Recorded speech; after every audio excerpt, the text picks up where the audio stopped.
How to fix emergency call only, no service, no SIM card problem on iPhone. Let's get started. Solution 1. Restart your device. For that, launch your settings.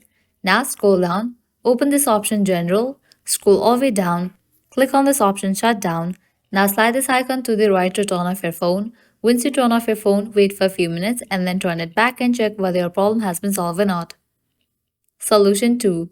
Reset your network settings. So go ahead and click on this option of transfer or reset iPhone.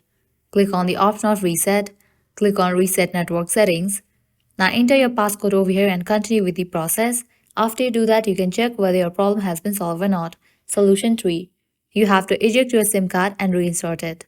Remove your SIM card for a few minutes and again reinsert it and check whether your problem has been solved or not. Solution 4. First restart your iPhone. For that, press and quickly release the volume up button.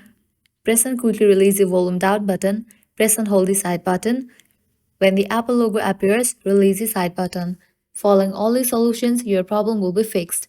So this is how you can fix emergency call only, no service, no SIM card problem on iPhone. At the end, if you guys find this video helpful, don't forget to like, share and subscribe to our channel. Thank you.